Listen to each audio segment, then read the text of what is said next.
بالخصوص الشيء بالخصوص الدين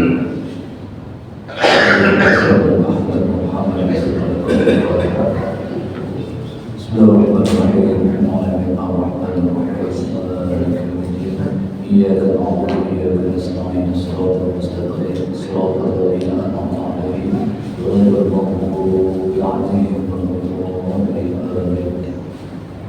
السلام عليكم ورحمة الله وبركاته.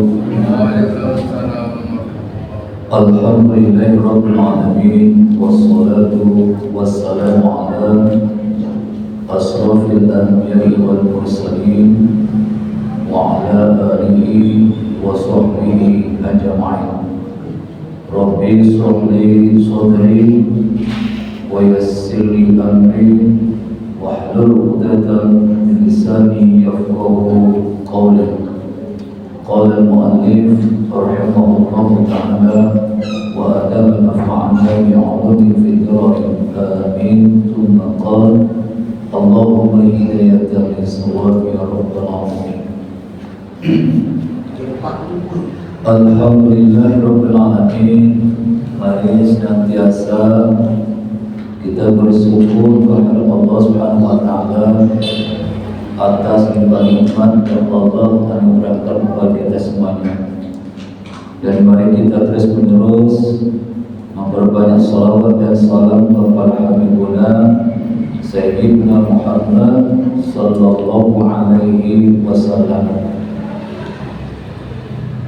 Pada pengajian lalu tentang syarat daripada membaca Al-Fatihah di waktu sholat, baik sholatnya itu sendiri atau berjamaah, baik dia selaku imam atau selaku makmum, baik sholatnya fardu atau sholat sunnah. Maka di antara syarat yang telah kita ulas yang lalu adalah di saat membaca Al-Fatihah itu dia tidak lama masa jedanya, masa berhentinya tak boleh lama. Contoh, waktu membaca Maliki Yaumiddin lama berhenti, baru disambung dengan ayat setelahnya. Nah ini tidak memenuhi syarat membaca Fatihah. Syaratnya kan dia satu muannats. Kemudian dia tidak boleh masuk jeda yang lama. Masa jeda yang lama ini ukuran kita. Kita katakan ini lama nih, adat kita ini lama. Maka tak ada syarat membaca Fatihah. Mesti dia itu tak boleh jeda lama. Atau qasirun yuqasdu biha qadrul qira'ah. Atau gini, dia itu memang tak berhenti lama, sebentarnya itu cuma waktu baru sebentar. Maksud bacanya itu bukan untuk baca Fatihah di dalam sholat, makanya itu pun tidak memadai baca Fatihah. Dia berhenti sejenak, sekira-kira dia berhenti sejenak itu nafas. Atau kemudian berhenti sejenak tadi bukan untuk baca yang lain, tapi serta-merta adalah untuk membaca Al-Fatihah waktu di dalam sholat itu sendiri. Jadi kalau tidak, maka ini tidak termasuk syarat Al-Fatihahnya. Kemudian bahwa qira'atul kulli ayatiha wa minha al-basmalah. Jadi kemudian bagi kita dalam mazhab Syafi'iyah, waktu kita membaca pada tiap-tiap ayat demi ayat 7 ayat Al-Fatihah itu minha al-basmalah, di antaranya itu bismillah. Jadi di antaranya membaca Al-Fatihah itu bismillahirrahmanirrahim.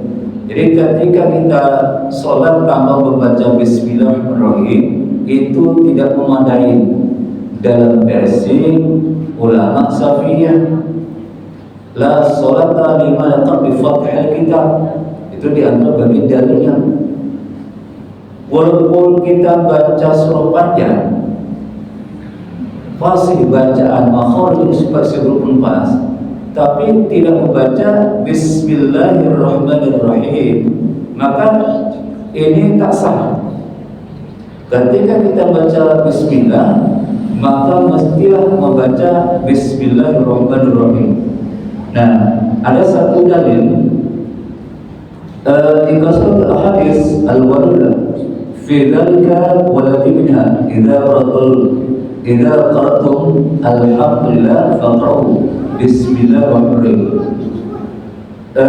Ada satu dalil, idza qaratum, apabila kalian baca alhamdulillah faqra'u bismillahirrahmanirrahim, maka bacalah kalian itu bismillahirrahmanirrahim. Kenapa kita? Ini sesuatu bahasanya ini Ummul Quran wa Ummul Kitab wa Masani. Jadi induknya Quran dan 7 ayat yang tadi Masani, 7 ayat yang berulang tadi itu bismillahirrahmanirrahim ayatnya. Jadi salah satu ayat yang 7 itu salah satunya Bismillahirrahmanirrahim. Jadi hukum Bismillahirrahmanirrahim bukan sunnah. Itu adalah bagian yang wajib dibaca. Rukun qauli, salah satu Al-Fatihah. Di Al-Fatihah itu yang tak boleh ditiadakan ayat pertama itu Bismillahirrahmanirrahim, itu ayat pertama. Jadi kalau suratul ladzina an'amta 'alaihim seterusnya itu ayat ke-7. Ayat ke-7. Perbedaan di mazhab lain. Di ulama Hanafiyah dan Hambaliyah, ayat pertama hamdalah, alhamdulillahirabbil alamin. Maka ketika itu bagi versi mereka membaca bismillahirrahmanirrahim itu hanya bagian yang sunnah, tidak bagian yang wajib. Karena dia itu bukan bagian ayat Al-Fatihah. Berbeda dengan mazhab Maliki, itu malah makruh membaca Bismillahirrahmanirrahim. Di mazhab Hambali dan Hanafi itu sunnah, walaupun secara sir. Di kita malah kebalikan, tidak makruh, tidak sunnah, malah jadi wajib baca Bismillahirrahmanirrahim di agar dalilnya tadi. La sholata liman lam yaqra bi Fatihatil Kitab.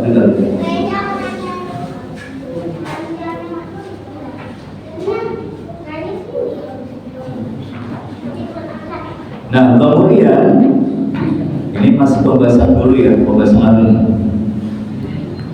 Kemudian ada mulai al-mukhallil bil makna kata yaqul al-amtu bidhamma atta au qasriha. Jadi tidak ada ketika membaca Fatihah tadi yang itu lahan yang dibaca tadi tak merusak itu maknanya. Jadi kalau ada pemainkan yang merusak mana tadi itu tak sah Fatihahnya. Contoh misalnya Suratul ladzina an'amta dirubah Suratul ladzina an'amtu atau Suratul ladzina an'amti di baris depankan atau baris bawahkan. Nah ini bisa merusak Al-Fatihah. Jadi tak bisa kita membaca kita rubah baris ini. Jadi kalau merubah ini, sepakat di ulama kita itu merubah dengan makna merubah, maka ini bisa rusak Al-Fatihahnya. Maka kalau seperti ini betul sholat duha, maka kalau kita rubah itu barisnya, mestinya baris atas kita ganti ke baris depan atau baris bawah, maka batallah sholatnya. Batal sholatnya. Kalau batal sholatnya diulang dari awal. Kemudian ataupun halatul qiyam fil fardhi fala tasir idza qarat yazkur minha ma'a qawiyah. Begini. Nah kemudian waktu kita baca Fatihah, ini kita ulang dulu ya, baru kita masuk nanti ke pembahasan baru. Waktu baca Fatihah itu kudu posisinya berdiri. Jadi tidak boleh waktu baca Fatihah itu posisi duduk. Bagi yang mampu ya. Dan itu sholat yang fardu. Dari sholat yang fardu wajib membaca Al-Fatihah itu posisi tegak lurus. Tidak boleh ketika bacanya duduk apalagi berbaring. Duduk saja nggak boleh, apalagi berbaring. Mau tak mau posisi berdiri bagi yang mampu, kecuali tak mampu. Kalau dia tak mampu untuk berdiri, maka posisikan berdirinya gimana? Posisi setengah berdiri. Lutut itu dia tumpuan, betul. Jadi lutut tumpuan, betul. Jadi bukan langsung duduk, lutut jadi tumpuan. Tak sanggup juga lutut jadi tumpuan, maka posisinya duduklah. Duduk dia. Duduknya boleh dengan duduk sila, duduk di antara sujud atau duduk tawarruk. Tapi sebaiknya duduk itu duduk di antara dua sujud. Sebaiknya duduk sila sah, atau mau duduk selonjoran. Kedua kaki itu dihamparkan ke depan. Kan masih tetap duduk namanya. Maka sah.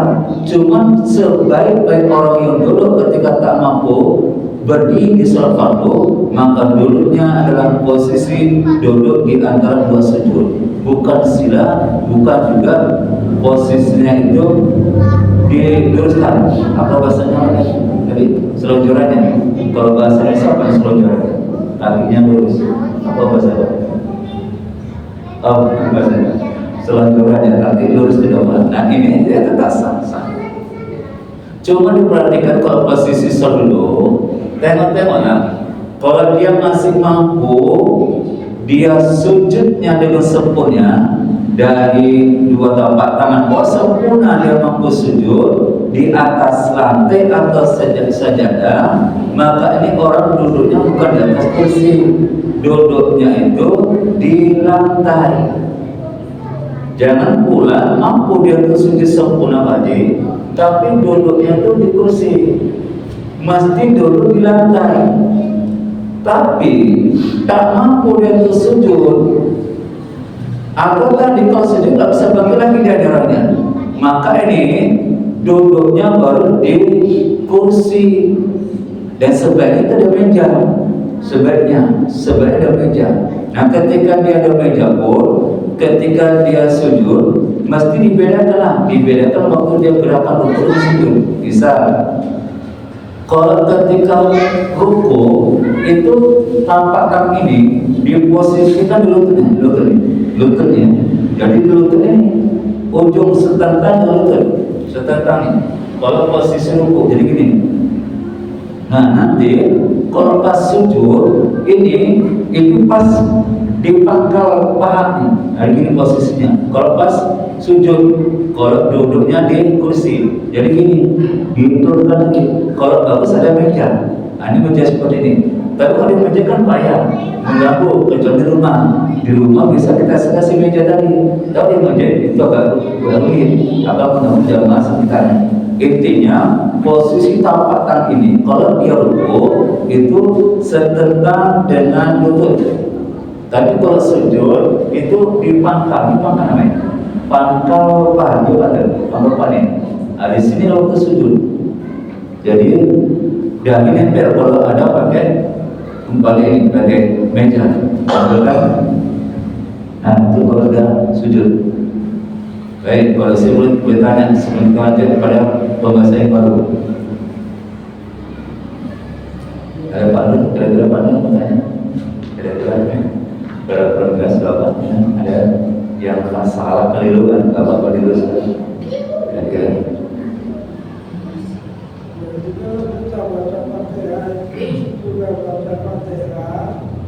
Kita misalnya dari rumah tidaknya berapa detik? Oh ya, memang ini beliau Quran fasamilah itu bila kita mendengar bacaan Al-Quran fasamilah lalakum turhamun. Ketika kita ada baca Al-Quran dengarkanlah dan diamlah, semoga kita mendapat rahmat Allah SWT. Nah, di sini di kita wajib membaca Al-Fatihah walaupun kita makmum. Jadi bukanlah ditanggung imam. Kita makmum, Al-Fatihah tidak ditanggung imam. Lantas gimana si imam tadi? setelah membaca waladzolin dan sama-sama dia amin beserta aminnya makmum, maka imam terbaiknya itu diam. Masa jedahnya itu diam itu sekira-kira makmum selesai membaca surah Al-Fatihah. Kenapa itu? Supaya makmum bisa mendengarkan baca si imam sewaktu baca surah selain Al-Fatihah. Memang ini berat memakan Pak Haji. Yang normalnya biasanya ini. Yang normalnya kalau membaca Fatihah berapa detik? Yang normal. Dia nggak cepat kali, nggak lambat kali. Yang normal, yang sedang. Berapa detik Pak Is? 1 menit. Katakan 1 menit lah. 1 menit diam imam. Ya, 1 menit. Misalnya yang normal misalnya, tapi kayaknya nggak 1 menit. Kurang tuh, kurang nggak sampai ya. Nggak sampai 1 menit. Karena biasa ukuran kita sholat 5 menit udah mantap itu 5 menit sampai salam. Kalau ukuran 1 ketukan, itu kan 1 jadi kan kira-kira berapa ketukan atau berapa harokat? Dia kalau untuk imam ya, supaya dibaca ayat ya surah Fatihah bukan pakai irama harokat, misalnya pakai ketukan atau pakai membuka tapak tangan kan. Dia hanya ukurannya sekira-kira perasaan kita itu ini udah siap yang baca waladzolin. Nah itulah tinggal kita rasakan kira-kira berapa lah, katakanlah dari 20 detik misalnya atau 30 detik gitu, kurang 1 menit misalnya. Taksiran kita supaya tadi makmum bisa juga mendengarkan baca imam. Di versi lain itu nggak boleh, makmum itu tidak boleh disibukkan untuk membaca.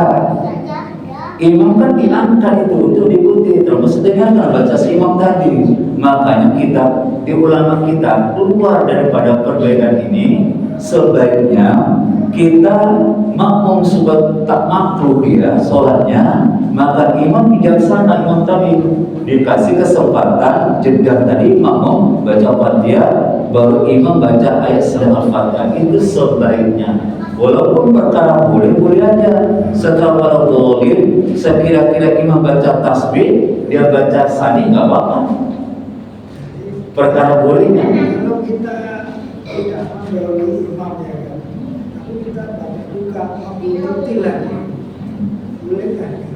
Kita dului Baca Bismillahirrahmanirrahim gitu kan? ya. Baca Alhamdulillahirrahmanirrahim. Kita mulai baca Bismillahirrahmanirrahim. Oh iya. Tapi boleh. Boleh, imam baca Fatihah masih di ayat kedua atau ketiga, kita baca ayat pertama Bismillah, boleh. Cuma kalau sholat fardu atau sholat sunnah yang dipastikan bacaan imam itu nggak cepat, saninya nggak cepat, maka kita makruh ketika imam baca Fatihah kita tak mendengar baca imam, makruh ya. Sholatnya makruh ya. Kita makin ketiga. Saya. Habis lah ya. Kita mesti mendengar. Tunggu habis lah. Tunggu habis. Ya.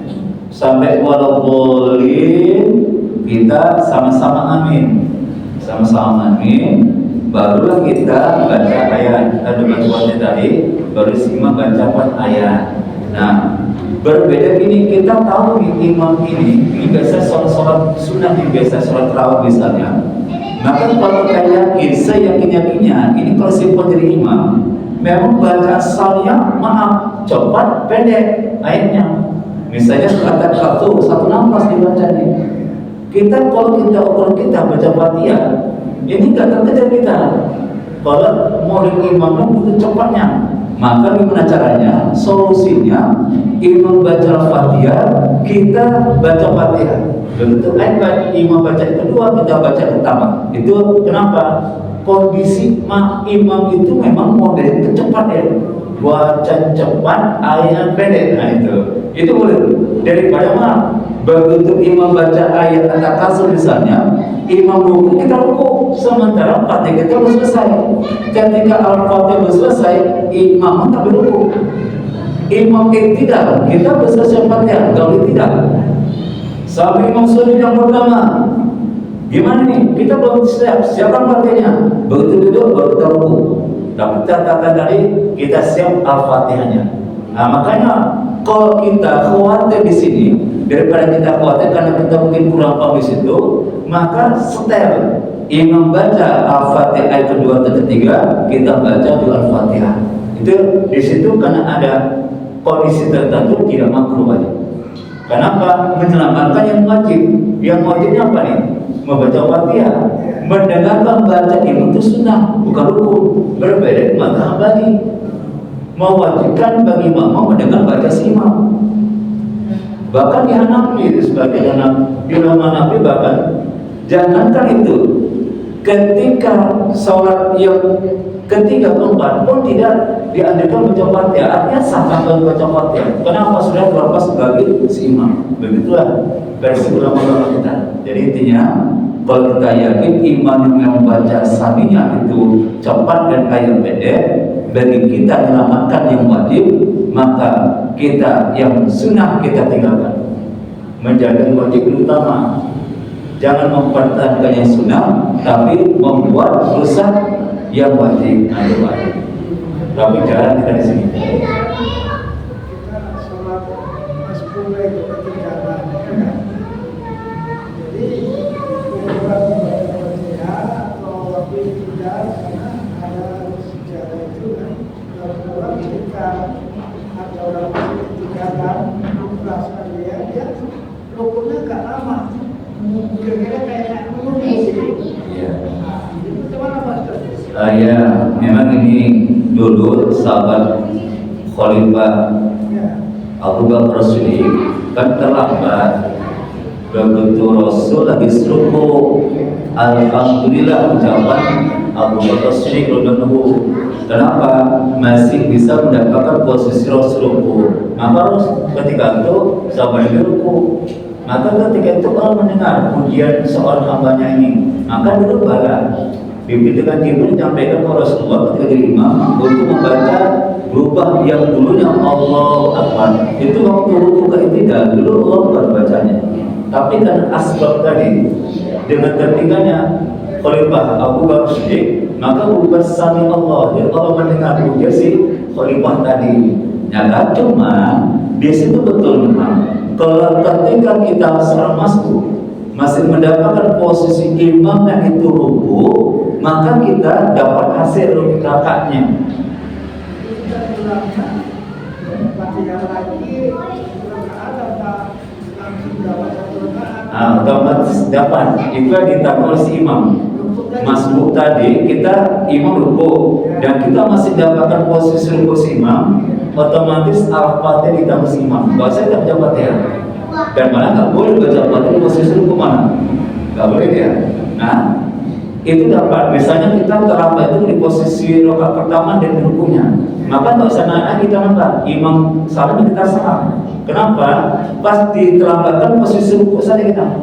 Nah, waktu itu ruku dapat, maka itu kita sudah nggak perlu nambah. Masalah ini wajib masalahnya.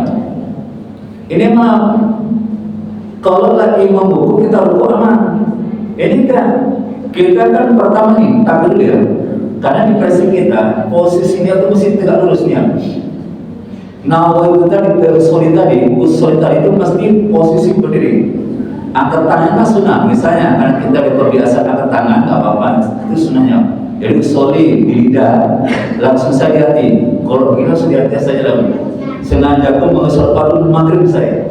Sengaja pun mengesal pada maghrib udah mengkitimam 3 rakaat itu sunnah. Gak usah dilapaskan itu pun atau diniatkan itu sah. Nah, udah Allahu Akbar. Kosnya ini. Jadi begitu kita takbir, boleh gini misal Allahu Akbar, lepaskan kedua tangan, gak usah sedekap, baru kita takbir kedua. Allah ruku kan imam ruku kita ruku. Rupanya begitu kita nak ruku, mau ruku, tolong kita ruku, tiba-tiba imam sami Allah berdiri. Maka kita nggak beruku. Ini seolah-olah menambah rukun fi'li. Ini rusak sholatnya nih. Begitu dia mau ruku, imam tak naik, ya udah kita naik lagi, jangan ruku. Sampai ke sujud. Pas kita maaf, misal Pak Yus masbuk atau pak mereka. Imam sujud, kita takbir niat, takbir pertama kan takbir kedua, takbir kedua sunnah.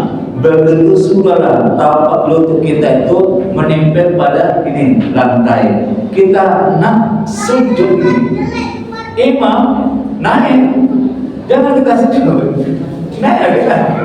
Ini maaf, saya pernah sholat di sini, bahasa kita sendiri. Ini makanya gini.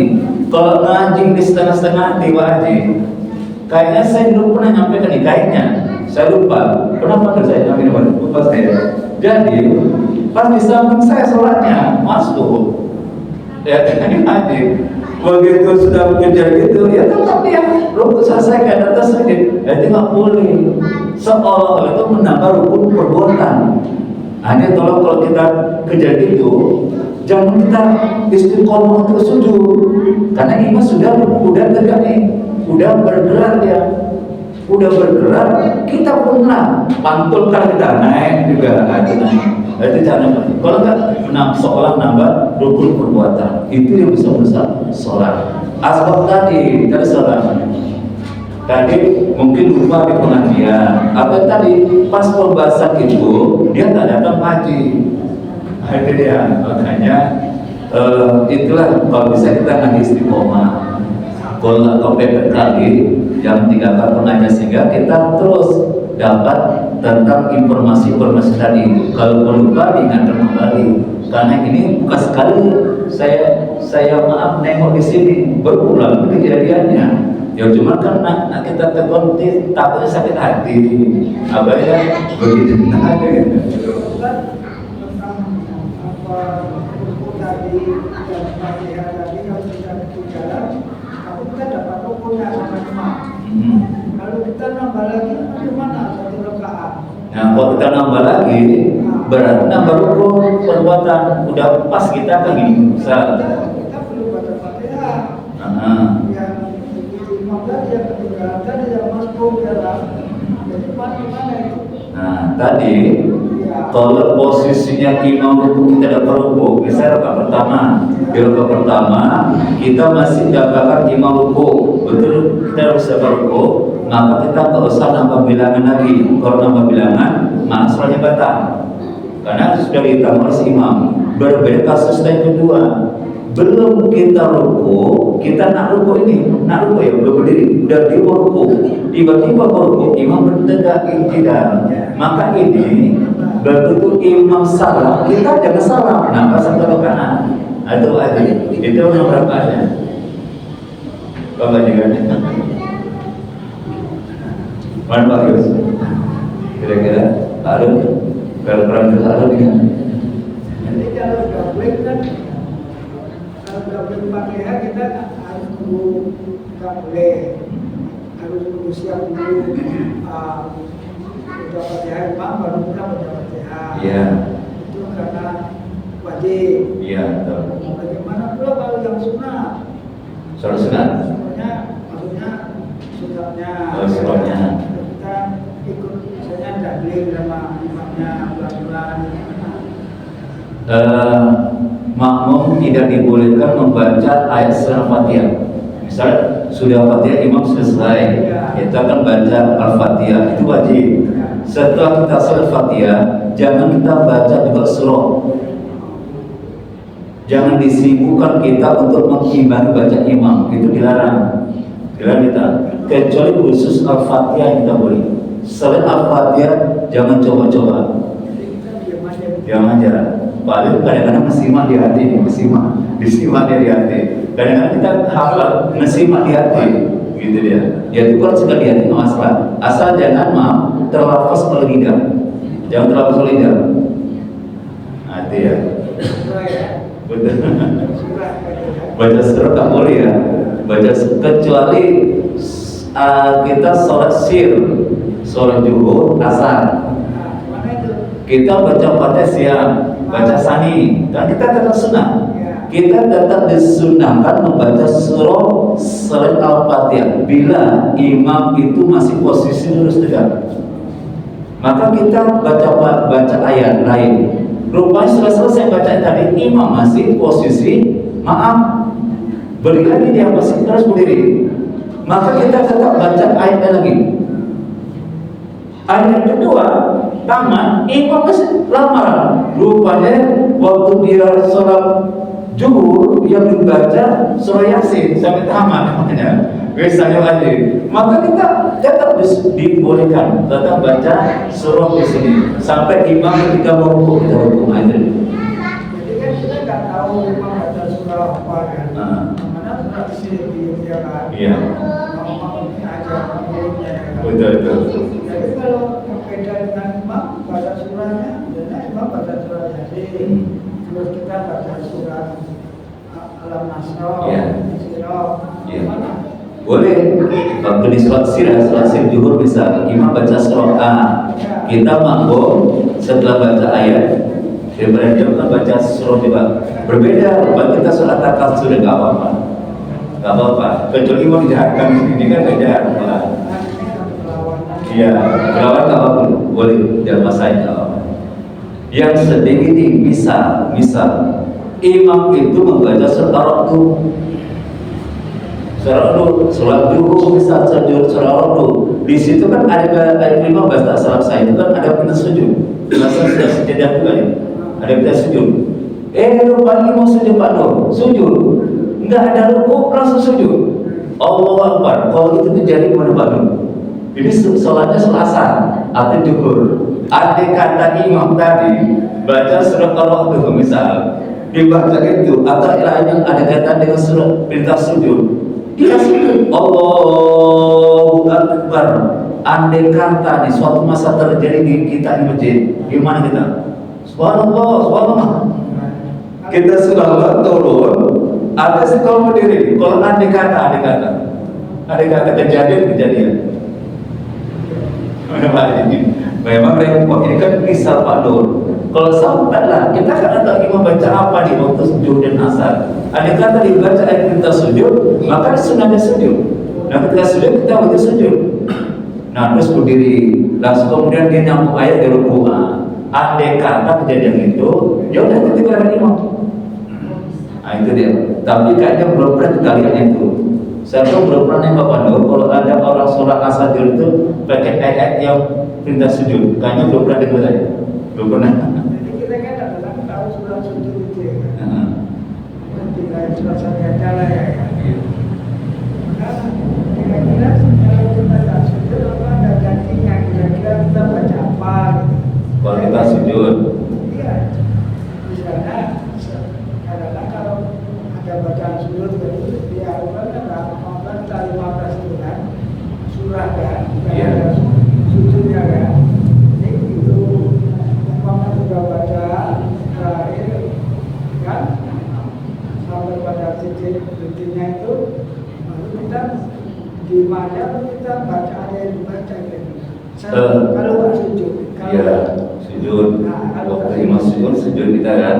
Iya, tapi kalau misalnya nggak sujud, ada yang dibaca nggak selain sujud. Iya, misal gini, kalau kita berjamaah, imam kita sujud, kita nggak boleh sujud. Kalau tetap berdiri, sholat batal. Jadi nggak ada baca lain penggantinya, karena imam itu udah bergerak sujud, wajib kita sujud. Tidak bisa, saya nggak sujud lah, pakai ganti dengan zikir atau doa-doa lain ataupun lain-lain. Tetap nggak bisa. Otomatis kalau dia tetap berdiri, batal. Kenapa batal? Wajib mengikuti gerakan imam. Berfikir tadi, walaupun itu sujudnya kan sunnah, tapi ketika si imam itu sujud, bagi si makmum wajib mengikuti perbuatan sujudnya. Tapi, nah itu dia. Kalau dia tetap tadi gak usah sujud lah, berdiri aja dia nggak bisa. Ketika sujud, doanya itu bebas, artinya nggak ada khusus yang kita biasanya saja bagian. Boleh dibaca subhanallah a'la, boleh. Gak mesti saja bagian, boleh. Itu kan bahasa Imam Syafi'i. Di bacaan Nabi itu subhana rabbil a'la, sebagaimana sujud itu bacaan ketika sujud sampai itu bacaan ketika sujud tilawah itu juga bacaannya. Jadi kita mau pakai yang mana boleh, mau pakai saja baca boleh, mau pakai subhana rabbil a'la boleh, diam saja pun boleh, yang penting sujudnya. Nah itu aja. Soalnya kita kan sudah biasa makan ya, yang bingung kan yang nggak makan itu. Nah itu dia. Mana Pak Budi? Ada yang tanya? Belum ya? Nyambung nih kan? Alhamdulillah. Yang masuk tadi Pak, ada belum jelas Pak. Jadi jamaah ini masuk pada saat imam rukuk. Itu makmum menjalankan satu rakaat atau enggak? Oh yang tadi, ini kan posisi gini, imam ruku, kita kan masuk kan, terlambat, kan kita niat, di situ kita takbir kan Allahu Akbar. Begitu kita mau ruku ini, belum kita ruku ini, nah kita mau turun, imam disami Allah, kita kan gini, kita jangan langsung gini lagi. Begitu imam udah berdiri, nah kita begini, jangan kita malus lagi untuk ruku, nah itu dia. Contohnya praktek dan cocok. Nambah rakaat lagi atau enggak? Saya, Nambah rakaatnya lagi atau enggak? nah kalau itu wajib nambah rakaat, karena dia belum dapatkan posisi imam ruku. Maka saya bilang, di sini saya beberapa kejadian nengok yang masuk tadi, baik di ruku atau sujud itu. Nah itu ada. Jadi yang begitu kita benahi lah. Kalau memang kemarin kita belum tahu, kalau sudah tahu, ya jangan pernah dilanggar lagi. Nanti tahu kita masalahnya itu. Pak Isam nggak pernah begitu kan? Ada memang kita sebutkan rajin sholatnya di sini. Kadang-kadang kalau pas mabuk, pas itu kok begini. Cuma saya di hati kepingin juga teman. Takutnya nanti ngambek pula takutnya gitu ya kan. Sementara saya jamkan dulu Pak ini. Nah itulah Pak ya. Bapak yang Pak Isam masalah tadi kan. Juga sujud. Begitu kita turun sujud, belum mencercakan idahi, imam Allah. Walaupun kita sudah nempelkan itu lutut di atas sajadah, jangan teruskan lanjut nempelkan naik. Nah kita karena imam kita ada naik, kita walaupun seorang ini begitu naik kita gini. Memang kalau ditengok anak-anak ini, bapak itu makan pak suruh mainnya gitu, seolah begitu karena nama anak. Gitu ya. Gimana? Bisa.